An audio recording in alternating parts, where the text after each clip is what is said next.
Hydroponics एक ऐसी technique है, प्लांट्स जो है वो मेनली न्यूट्रिएंट्स को एब्जॉर्ब करते हैं from the soil. So the element should be extremely essential for the plant's growth, but mainly absorption किसकी वजह से होगा, किस फॉर्म में होगा, NO3- की फॉर्म में.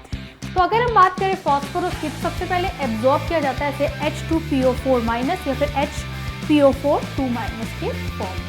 मैग्नीशियम ऐसे कई सारे एंजाइम्स को एक्टिवेट करता है जो कि फोटोसिंथेसिस या फिर रेस्पिरेशन में काम करते हैं. And sulphur is present in 2 amino acids also, cysteine and lignin. और इसके साथ साथ में यहाँ आपको नजर आएंगे ये बैक्टीरियोइड्स. एक क्वेश्चन हर साल नीट एग्जाम में इस चैप्टर से जरूर आता है.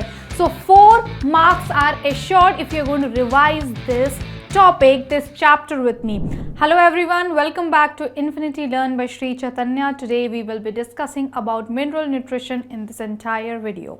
Please notice my lovely kids, एक क्वेश्चन हर साल नीट एग्जाम में इस चैप्टर से जरूर आता है. So 4 marks are assured if you're going to revise this topic, this chapter with me.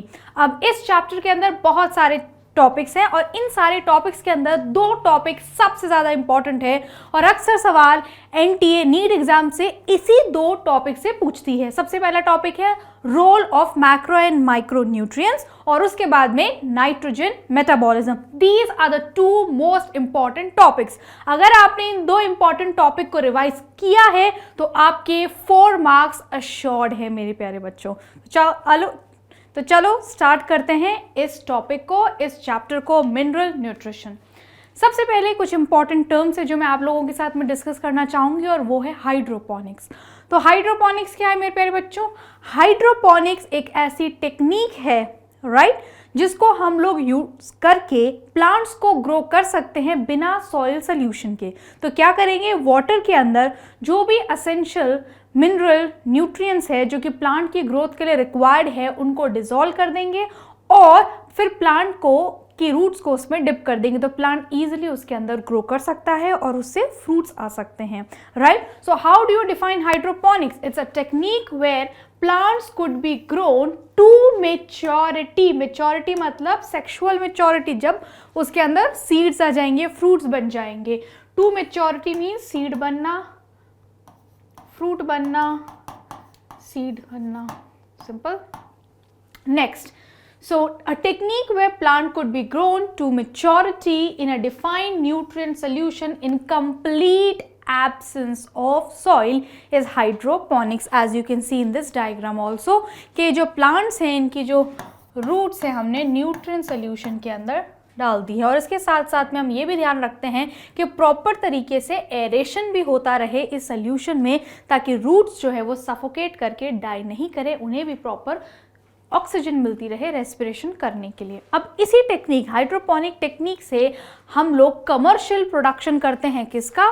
Tomatoes का, सीडलेस क्यूकम्बर्स का और लेटस का. ये कुछ एग्जाम्पल्स है जो आप लोगों को याद रखने हैं. अब नेक्स्ट हम लोग बात करने वाले हैं एलिमेंट्स का. तो ध्यान से सुनिएगा मेरे प्यारे बच्चों. प्लांट्स जो है वो मेनली न्यूट्रिएंट्स को एब्जॉर्ब करते हैं from the soil along with the water. But जो भी एलिमेंट्स प्लांट की बॉडी में पाए जाते हैं, राइट, वो सारे के सारे प्लांट्स की ग्रोथ के लिए एसेंशियल नहीं होते हैं. This is something you need to understand, right? So above 60 or more than 60 type of elements can be found or are found in different types of plants till date, okay? So अब इसके अंदर जो 60 different types of elements जो different plants के अंदर देखे गए हैं वो सारे के सारे essential नहीं हैं, right? So there are just 17 elements which are essential for the growth of plant. अब पॉइंट ये है कि उन 60 या मोर देन 60 एलिमेंट्स जो प्लांट के अंदर पाए गए हैं उसके अंदर से 17 को कैसे पता लगाया? So that 17 are chosen on the basis of criteria, essentiality criteria. So these are the 3 important essentiality criteria. If any element is present in the plant and fulfilling these 3 criteria, then you can consider that plant to be an essential element. चलिए देखते हैं. सबसे important जो criteria है वो ये क्या है कि ये जो एलिमेंट है जिसको आप एसेंशियल एलिमेंट बोलना चाहते हैं, that element should be, my dear students, directly involve into the metabolism. इसके साथ साथ में इस एलिमेंट के जो इम्पॉर्टेंट रोल है वो प्लांट के अंदर ग्रोथ में तो इम्पॉर्टेंट होना ही होना चाहिए। वो प्लांट, उस एलिमेंट के बिना वो प्लांट ग्रो नहीं कर पाए, राइट। और उस एलिमेंट के बिना वो पर्टिकुलर प्लांट के अंदर सेक्सुअल रिप्रोडक्शन भी कंप्लीट ना हो पाए, उसके अंदर सीड्स ना आ पाए, फ्रूट ना आ पाए, right. So the element should be extremely essential for the plants growth and also for completing the sexual reproduction और द साइकिल, राइट। इसके साथ साथ में मेरे प्यारे बच्चों, ये जो आपका एलिमेंट है, उस एलिमेंट को कोई दूसरा एलिमेंट रिप्लेस नहीं करना चाहिए। ये एलिमेंट जिसको आप असेंशियल कह रहे हैं, उस एलिमेंट की जगह कोई और एलिमेंट उसके जैसा काम नहीं करना चाहिए। It should be indispensable, non replaceable. तो ये कुछ इंपॉर्टेंट एसेंशियलिटी क्राइटेरिया है जो कि एनसीईआरटी में दिए हुए हैं और इंपॉर्टेंट है। So element should be absolutely necessary for supporting normal growth of the plant and reproduction. In the absence of this essential element, plant should not be able to complete their life cycle. That means completing the sexual reproduction, producing seeds, fruits. The requirement of the element must be specific and not be replaceable by any other element. That is, deficiency of any one element cannot met by replacing some or by supplying some other element. इसके साथ साथ में element must be directly involved in the metabolism of the plant. तो इन्हीं 3 essentiality criteria को base बनाकर हमने ऐसे ये पाया, या we have seen there are 17 elements that we can consider essential for the plant's growth. अब इन्हीं 17 elements को मेरे प्यारे बच्चों 2 categories के अंदर डिवाइड कर दिया गया है. So how many essential elements are there? Total 17 essential elements are there which are divided into these 2 categories. एक category को आप micronutrients कहेंगे और एक को macronutrients कहेंगे. अब ये किस बेसिस पे है? तो ये जो 17 elements हैं, राइट, जो प्लांट के लिए असेंशियल है, ग्रोथ के लिए इम्पॉर्टेंट है, असेंशियल है, if this particular element is present in excess to 10 millimole per kg of the dry matter of plant, right, then you will consider that particular element to be macro. But if the concentration of the particular element, essential element in a plant tissue is less than 10 millimole per kg dry matter of the plant, my dear students, then you will consider that element to be micro. Micro element कहने का मतलब, micro element कहने का मतलब, या micro nutrient कहने का मतलब मेरे प्यारे बच्चे यही है कि इस पर्टिकुलर एलिमेंट की रिक्वायरमेंट प्लांट में काफ़ी कम है, राइट, बट इम्पॉर्टेंट है, कम है और इम्पॉर्टेंट है, मतलब रिक्वायरमेंट कम है लेकिन उसकी जो प्रेजेंस है वो बहुत ज़्यादा इम्पॉर्टेंट है. So macronutrients are the one that are present in excess. मैं आपके लिए चेंज भी कर देती हूँ इसका ink, right? So macronutrients are the one that are present in excess to 10 millimole per kg of the dry matter of the plant, and micro are present less than 10 millimole per kg of the dry matter of the plant. इसके साथ साथ में macronutrients का role क्या है? Macronutrients जो होंगे वो सेल के कंपोनेंट्स बनाने के अंदर काम आएंगे, प्रोटोप्लाज्मिक कंपोनेंट्स बनाने के लिए काम आएंगे, प्लांट की बॉडी बनाने में हेल्प करेंगे. और वहीं बेसिकली जिन मैक्रोन्यूट्रिएंट्स की हम लोग बात करते हैं, ये जिन माइक्रोन्यूट्रिएंट्स की हम लोग बात करते हैं मेरे प्यारे बच्चों, माइक्रोन्यूट्रिएंट्स बेसिकली एंजाइम्स को एक्टिवेट, डीएक्टिवेट, ये इसी टाइप का काम वो करते हैं, right. So they are mainly required for the functioning of the enzyme. और वहीं macronutrients are basically forming the protoplasmic content constituents, therefore helping the plants, building the plant's body. Next is macronutrients की अगर हम बात करें तो हल्का सा अगर macronutrients की क्वांटिटी जितनी प्लांट में रिक्वायर्ड है उससे हल्की से अगर ज़्यादा भी हो जाए तो उससे कोई टॉक्सिसिटी नहीं होती. लेकिन माइक्रोन्यूट्रिएंट्स, इनका जो रेंज है वो बहुत ही नैरो है. स्लाइट एक्सेस भी हो गया माइक्रोन्यूट्रिएंट का तो उससे टॉक्सिसिटी हो सकती है, और स्लाइट डिक्रीज हो गया तो उससे डेफिशिएंसी आ सकती है, राइट. सो क्या एग्जाम्पल है मैक्रो और माइक्रो के? इस पे अक्सर एनटीए सवाल पूछती है, तो ध्यान रखिएगा मेरे प्यारे बच्चों. So it includes carbon, hydrogen, oxygen, nitrogen, phosphorus, sulphur, potassium, calcium and magnesium. और बचे हुए elements iron, manganese, copper, molybdenum, zinc, boron, chlorine and nickel all are the part of micronutrient. अब इसके साथ साथ में इन 17 essential elements के साथ साथ में कुछ beneficial elements भी होते हैं जो higher plants के अंदर required होते हैं. Sodium, silicon, cobalt and selenium. Please याद रखिएगा इनको भी. आगे बात करते हैं मेरे प्यारे बच्चों. जैसे कि मैंने आपको कहा, role of macro and micro nutrients सबसे इंपॉर्टेंट टॉपिक है. सबसे ज्यादा क्वेश्चन इसी से आते हैं मिनरल न्यूट्रिशन वाले चैप्टर की अगर हम बात करें तो सबसे इंपॉर्टेंट बात हम लोग कर रहे हैं किसकी? Carbon, hydrogen and oxygen.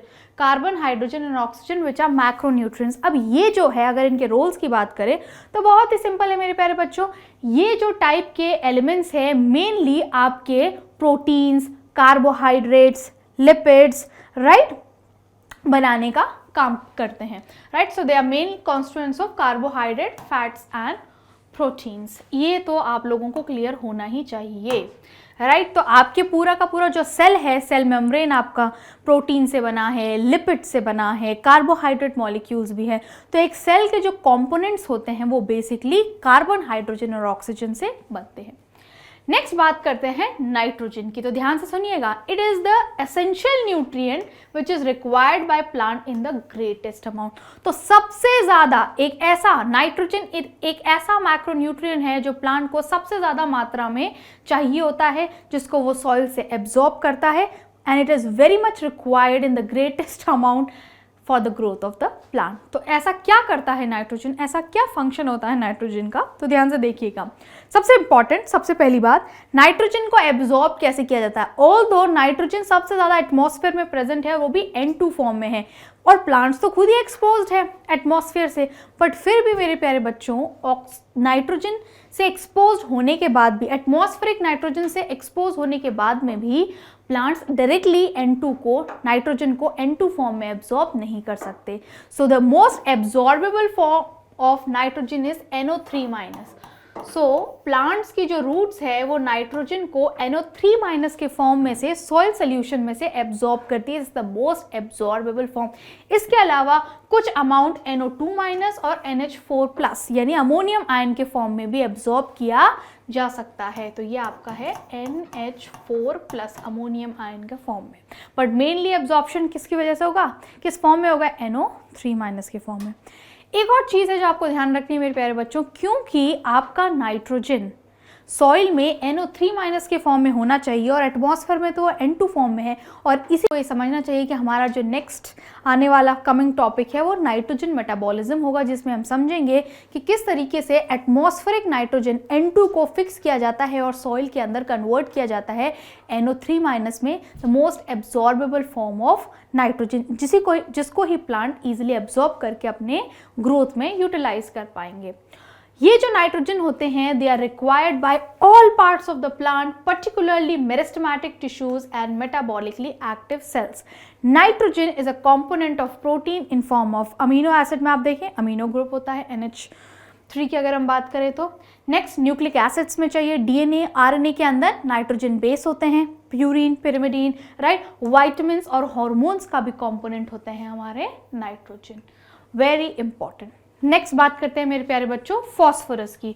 तो अगर हम बात करें फॉस्फोरस की, तो सबसे पहले एब्जॉर्ब किया जाता है इसे H2PO4- या फिर HPO4 2- के फॉर्म में.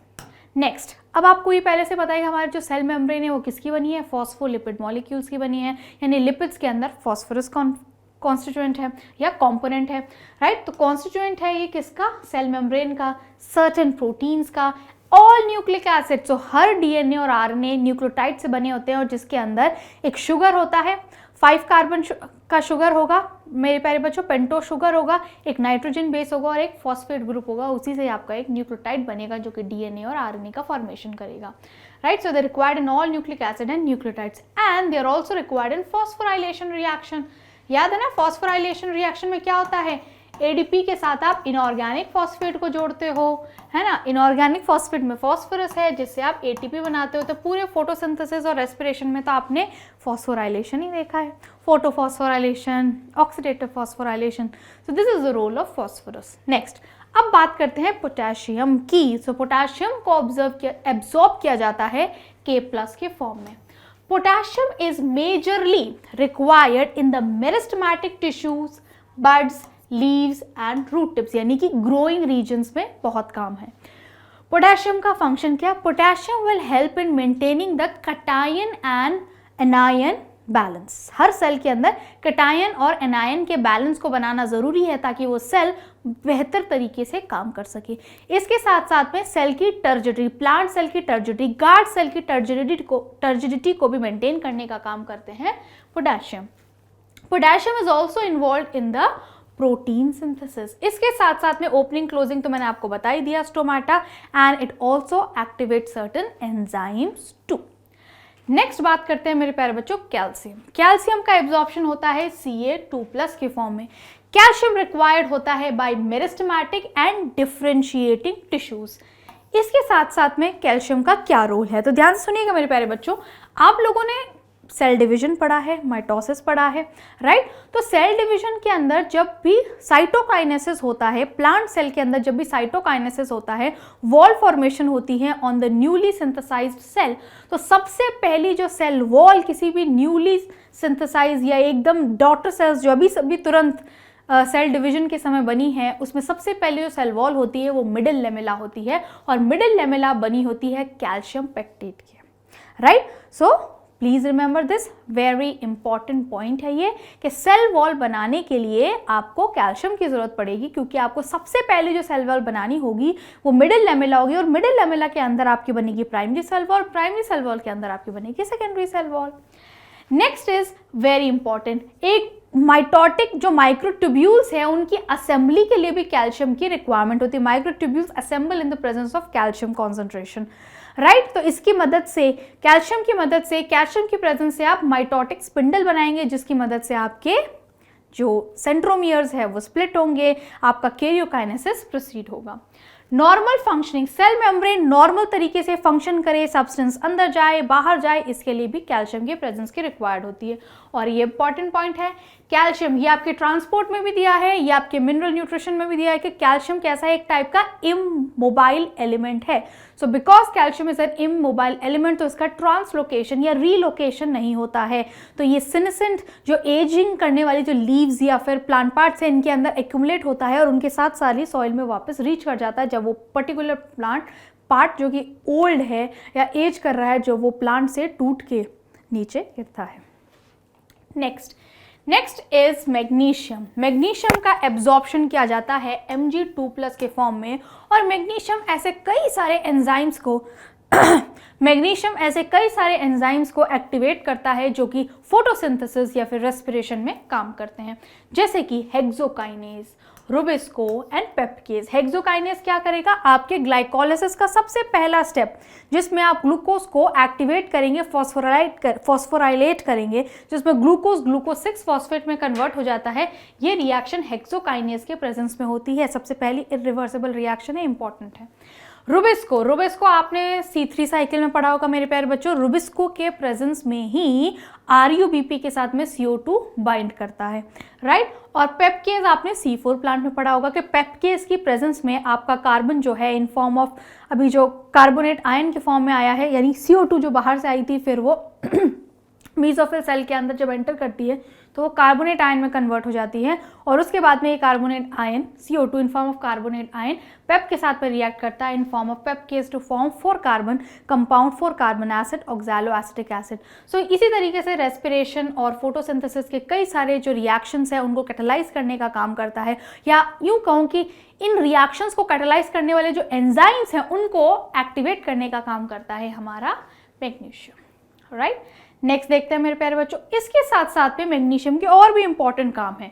मैग्नीशियम इन्वॉल्व होता है in the synthesis of DNA and RNA। इसके साथ साथ में it is a constituent of the chlorophyll. तो ये आपका क्लोरोफिल मॉलिक्यूल है, क्लोरोफिल मॉलिक्यूल का ये पोरफायरिन हेड है और ये फाइटोल टेल है।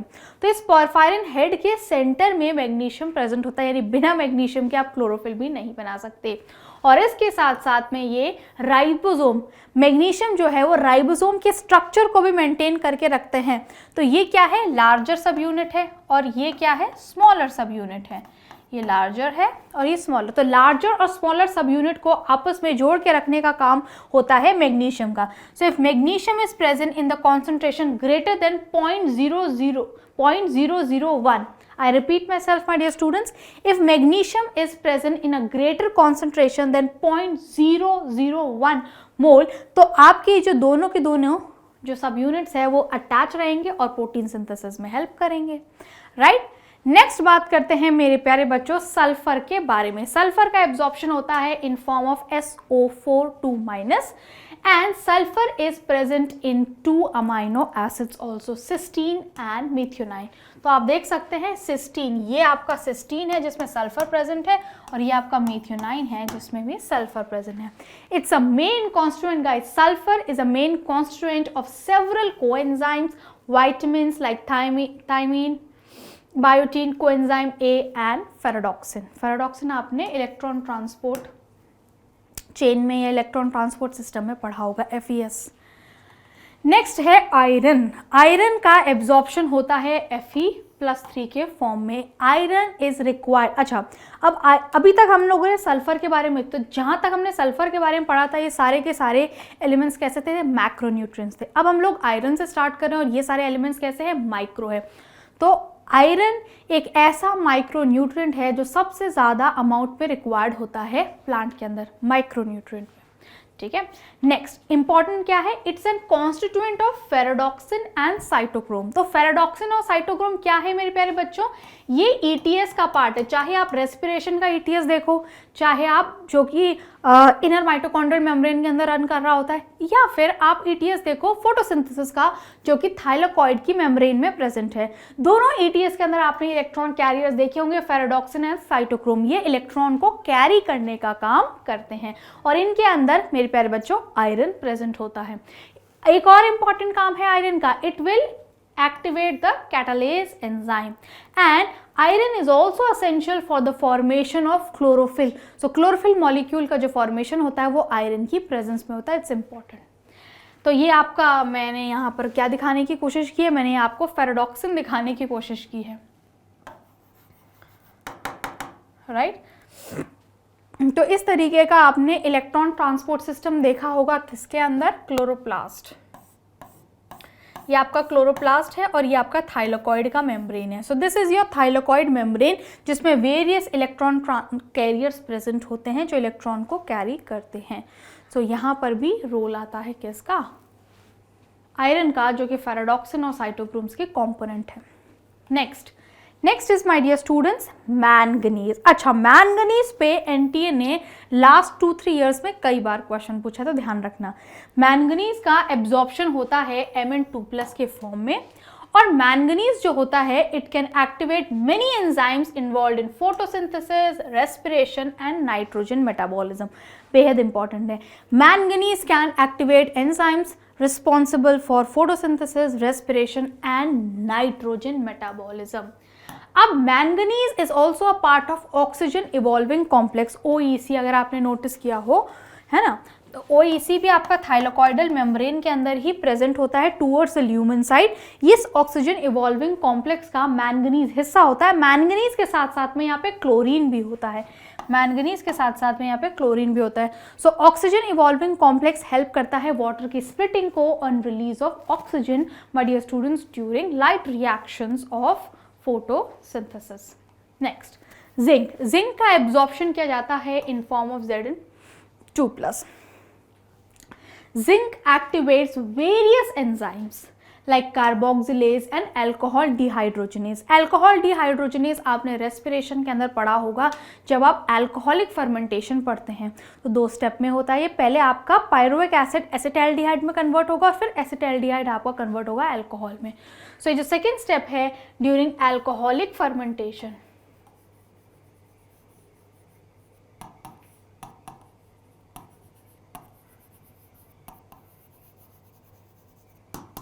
ठीक है, acetaldehyde is converting into ethanol and this is in presence of alcohol dehydrogenase Zn2+। तो इस स्टेप में एक NADH+ का यूटिलाइजेशन होता है।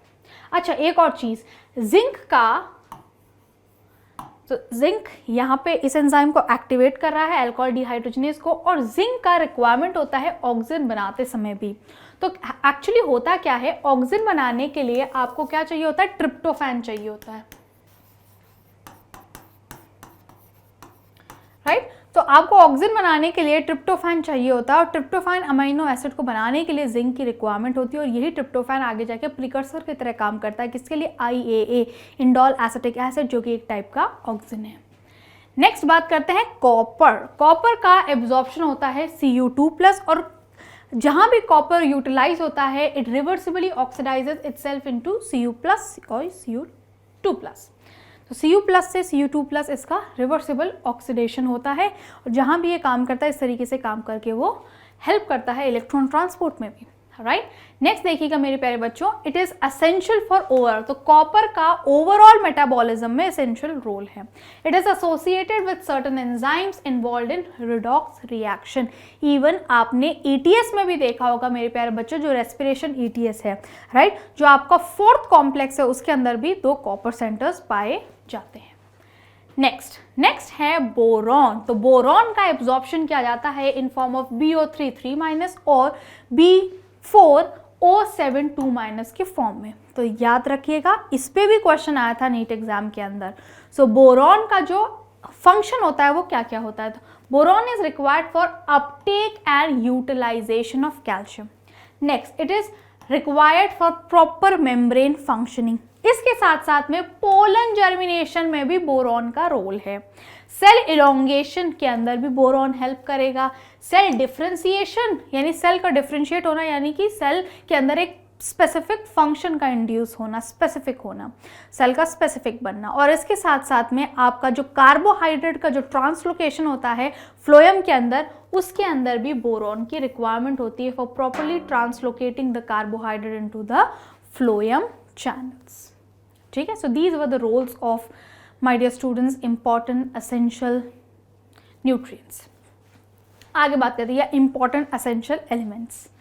अब नेक्स्ट बात करते हैं मेरे प्यारे बच्चों एक मोलिब्डेनम की भी। ठीक है, तो मोलिब्डेनम का जो एब्जॉर्प्शन होता है वो MoO22+ के फॉर्म में होता है and molybdenum is an component of several enzyme including nitrogenase and nitrate reductase। अब ये नाइट्रोजिनेज नाइट्रेट रिडक्टेज दोनों की दोनों अगर मैं बात करूं मेरे प्यारे बच्चों तो नाइट्रोजन मेटाबॉलिज्म से रिलेटेड एंजाइम्स है। तो ये रहा आपका नाइट्रोजिनेज एंजाइम। सो नाइट्रोजिनेज एंजाइम का पार्ट होता है, कंपोनेंट होता है molybdenum. So nitrogenase is a molybdenum iron protein. So nitrogenase is a molybdenum iron protein, right.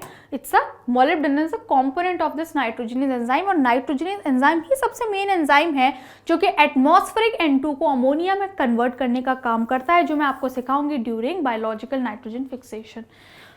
So you need to remember this. Next बात करते हैं क्लोरीन की। सो क्लोरीन का एब्जॉर्प्शन किया जाता है in form of Cl-।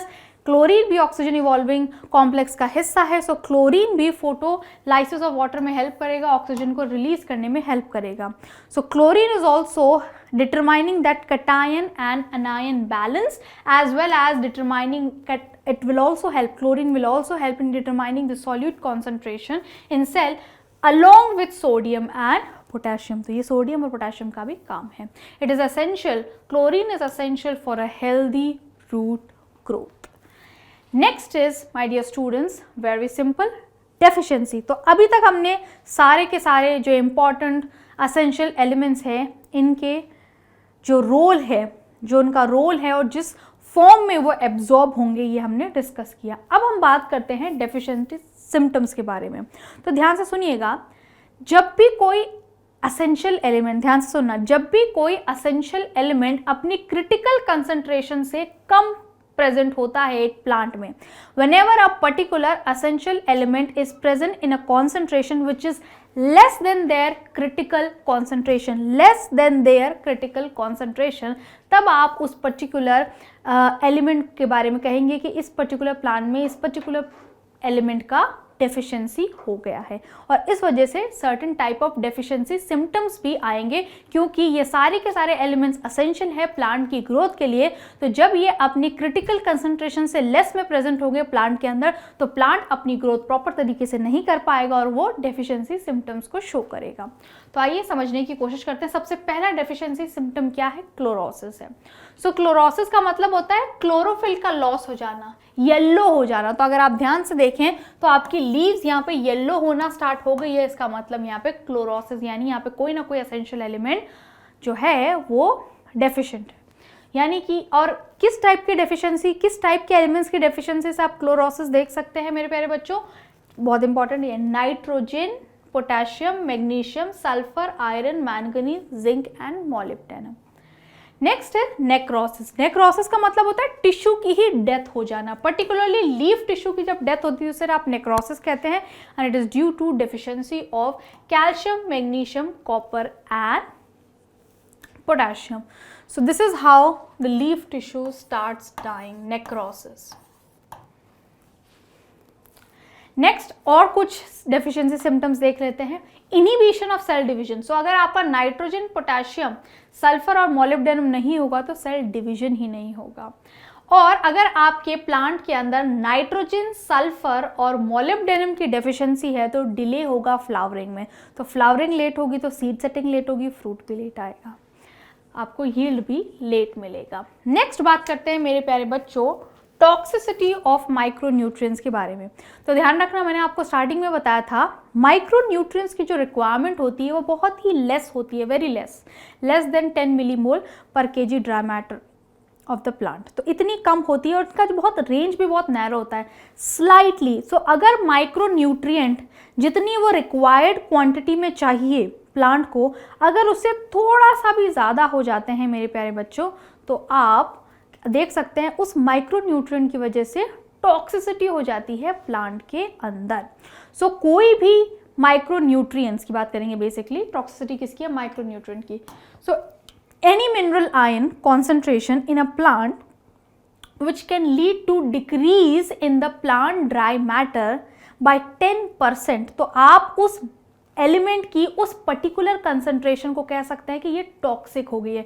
Element जो है, एलिमेंट, इस पर्टिकुलर एलिमेंट की ये कॉन्सेंट्रेशन प्लांट के लिए टॉक्सिक है।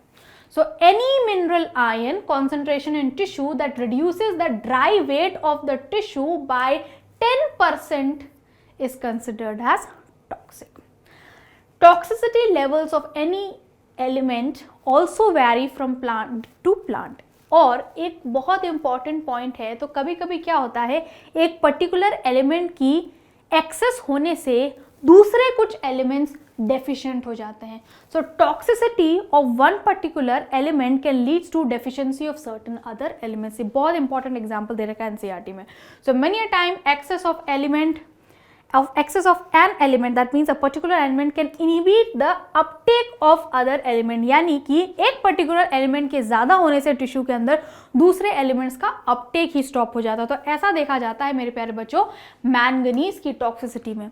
मैंगनीज की टॉक्सिसिटी की बात करते हैं मेरे प्यारे बच्चों, तो मैंगनीज अगर अपने रिक्वायर्ड कॉन्सेंट्रेशन से अगर ज़्यादा प्रेजेंट होगा प्लांट के टिश्यू में तो उससे मैग्नीशियम, आयरन और कैल्शियम के अपटेक पे असर पड़ेगा।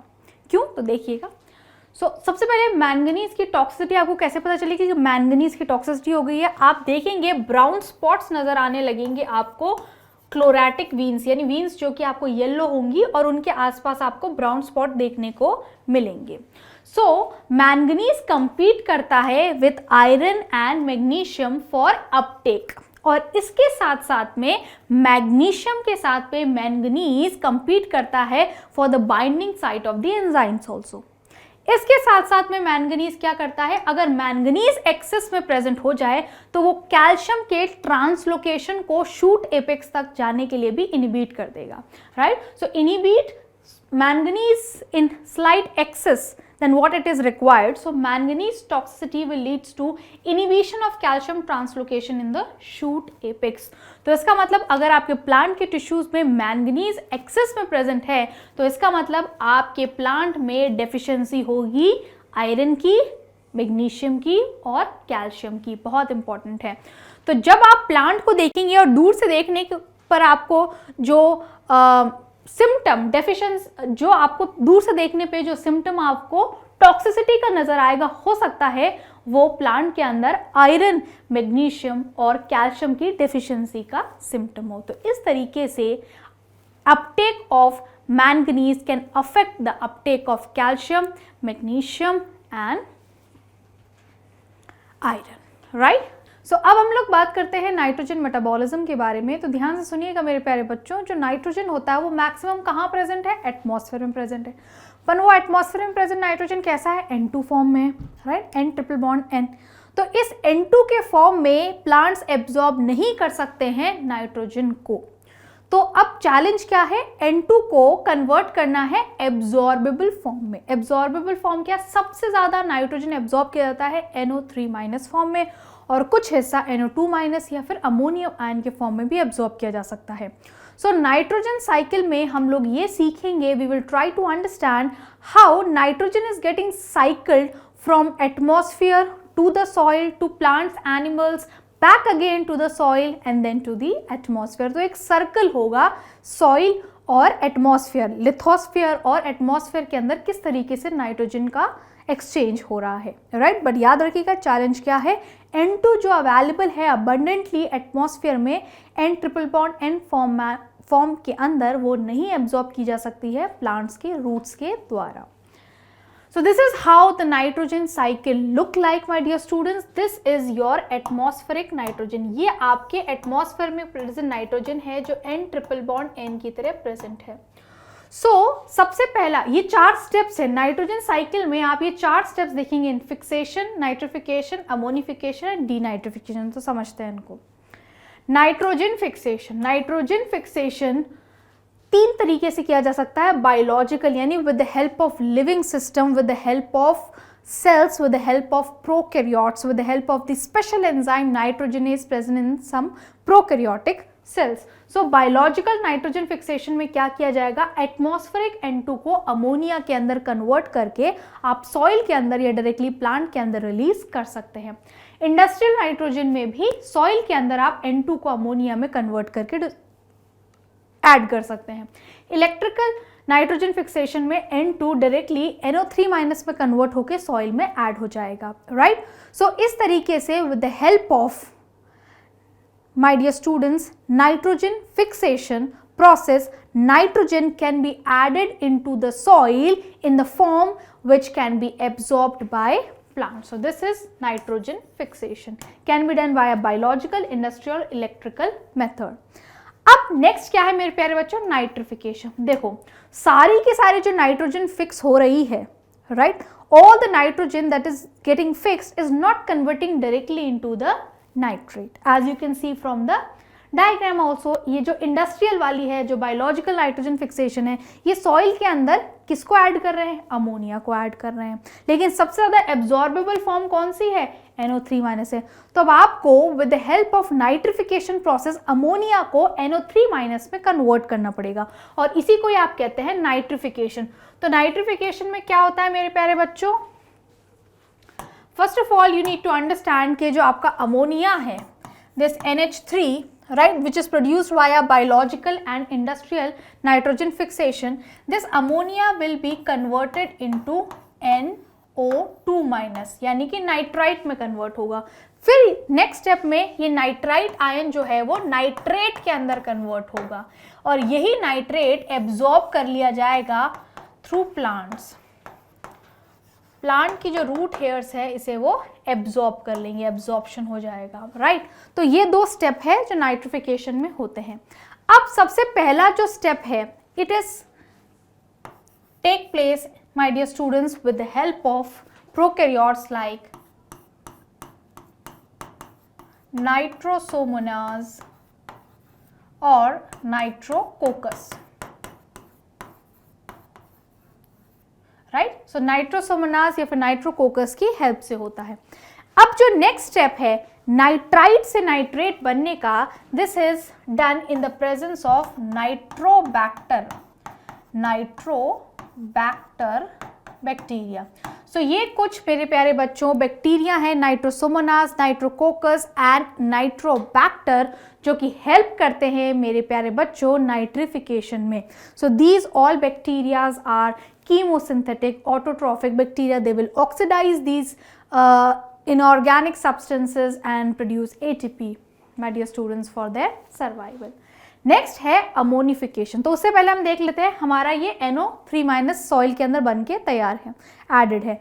Now this nitrogen in form of NO3- will be absorbed by the plants. तो इसका अपटेक होगा प्लांट्स के अंदर, ये नाइट्रोजन प्लांट्स के अंदर जाके प्लांट्स के बायोमास का हिस्सा बन जाएगी।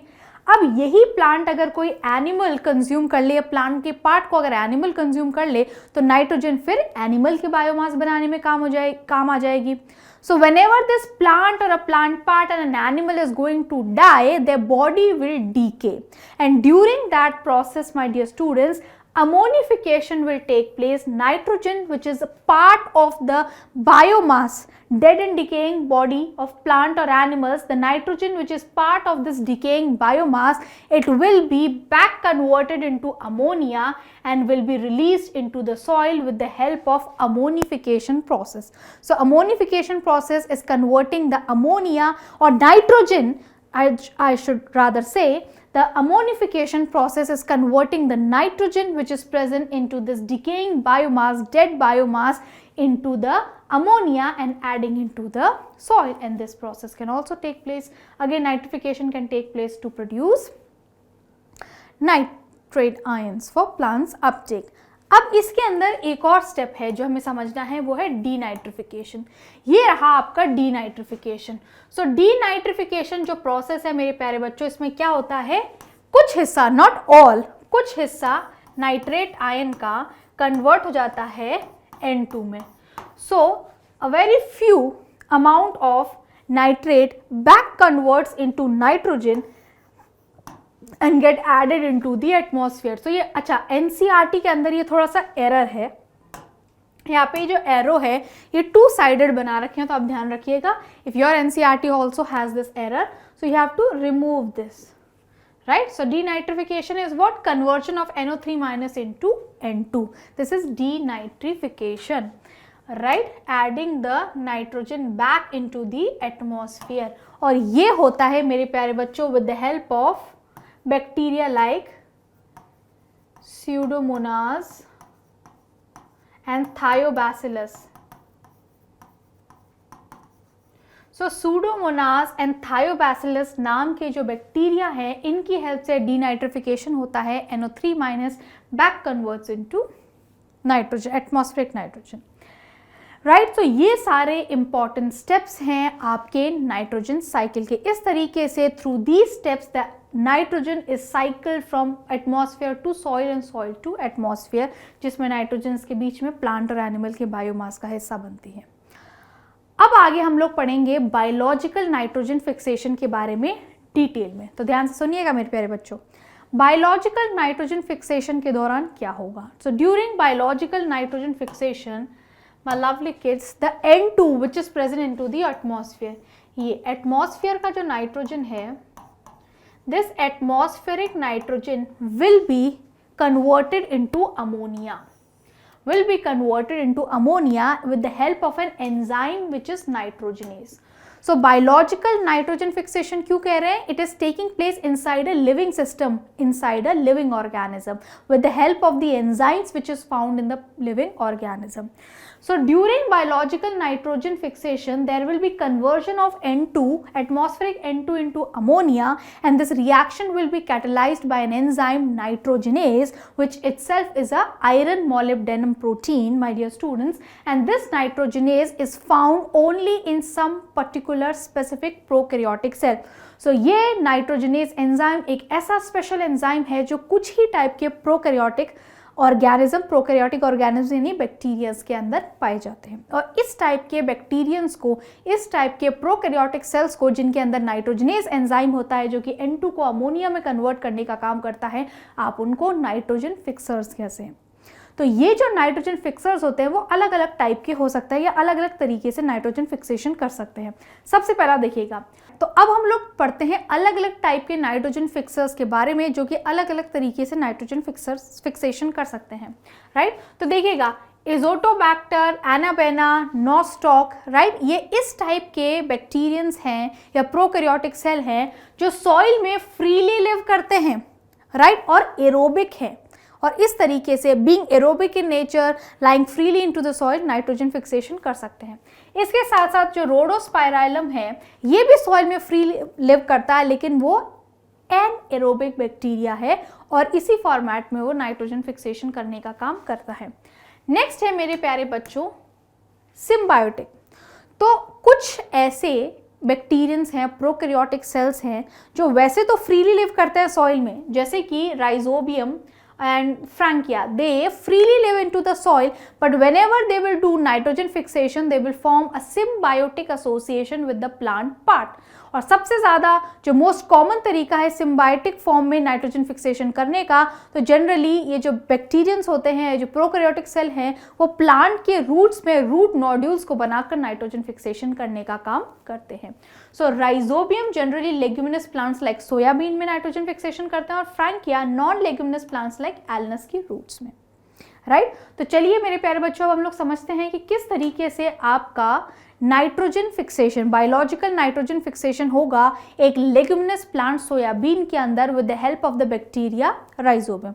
सो ध्यान से सुनना इसको, राइट। आपके एनसीईआरटी में बायोलॉजिकल नाइट्रोजन फिक्सेशन के लिए एग्जाम्पल जो दिया है वो सोयाबीन प्लांट का है और राइजोबियम बैक्टीरिया का। So let's see how Rhizobium bacteria can develop a root nodule and do biological nitrogen fixation in the soybean plant.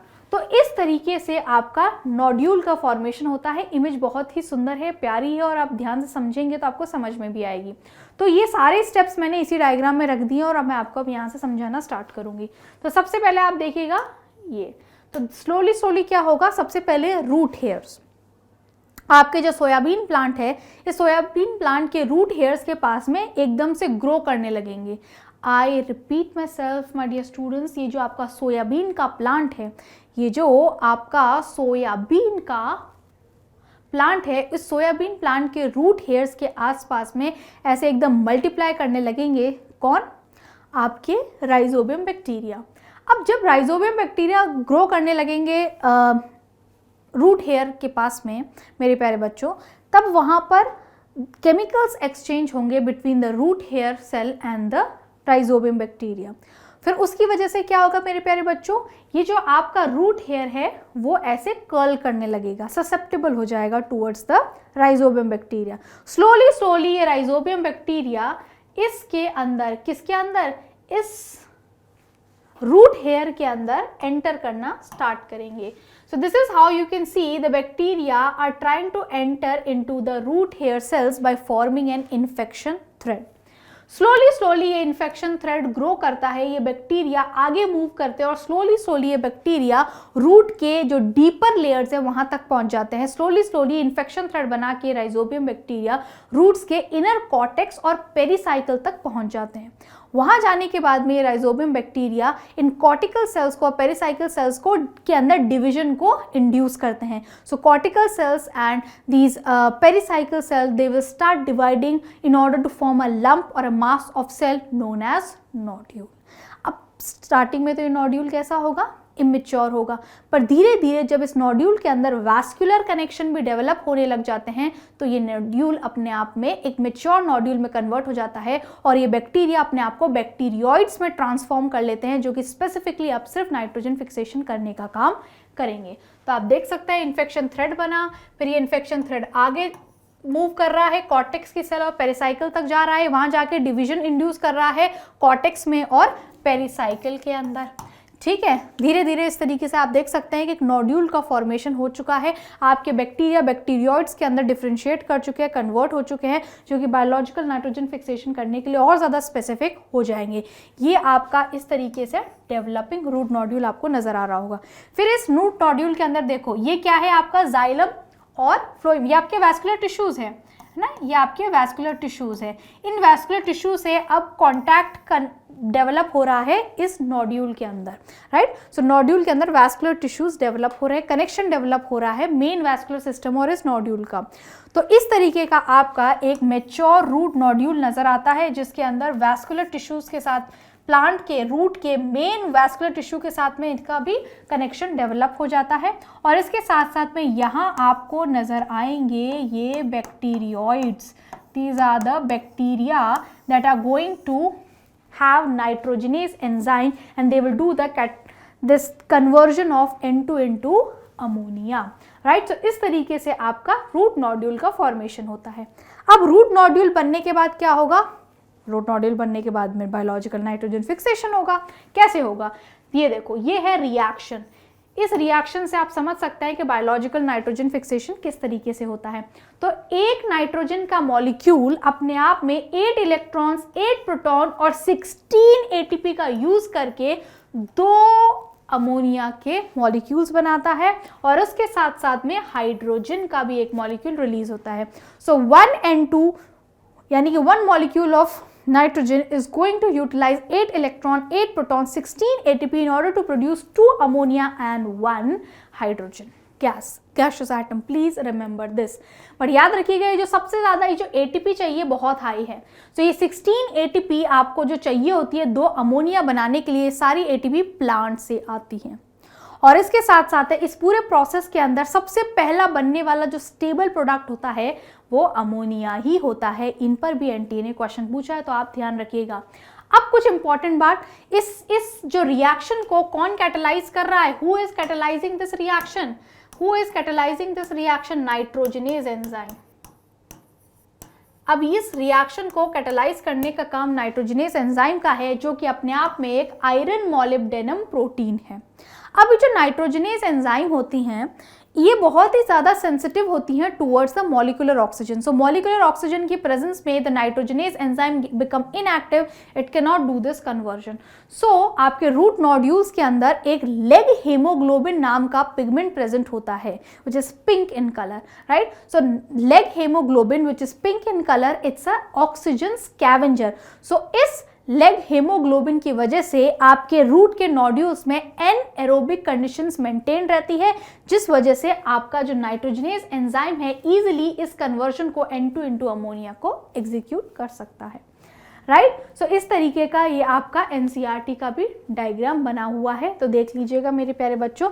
ये आपका नाइट्रोजनेज एंजाइम है, this is your nitrogenase enzyme, right. This is how the N2 is entering, these are the sites, binding sites, right. इस तरीके से आपके hydrogen add होते जाएंगे और फाइनली आपको 2 मॉलिक्यूल्स ऑफ अमोनिया मिलते जाएंगे, एक एक करके नाइट्रोजन के बॉन्ड्स टूटते जाएंगे।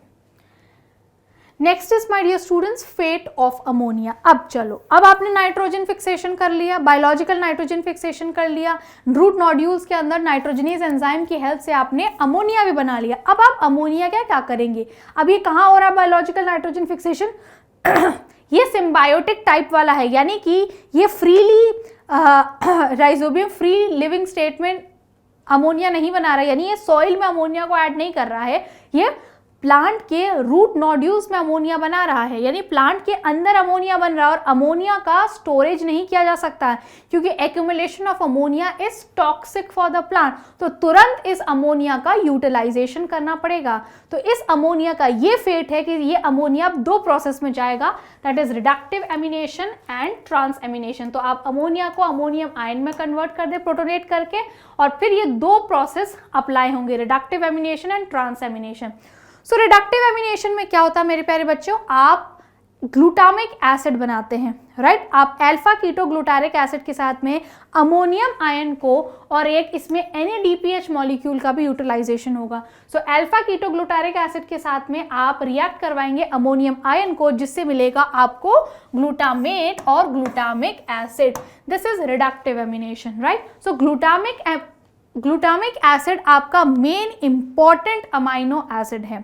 सो अब नेक्स्ट प्रोसेस है आपका transamination. So transamination में क्या होगा, now during transamination with the help of an enzyme transaminase enzyme, तो इसके अंदर क्या होगा, amino group from one amino acid will be transferred to the keto group of a keto acid, यानी कि अब ग्लूटामिक एसिड का amino group लेकर आपको किसी दूसरे कीटो ग्रुप को देना पड़ेगा for the, you have to replace it for a keto acid. So इस तरीके से मेरे प्यारे बच्चों डिफरेंट टाइप के अमाइनो एसिड का प्रोडक्शन होगा। तो ट्रांस एमिनेशन में बेसिकली आप ग्लूटामिक एसिड की मदद से डिफरेंट टाइप के अमाइनो एसिड बनाते हैं by transferring the amino group from the amino acid to the keto group of the keto acid.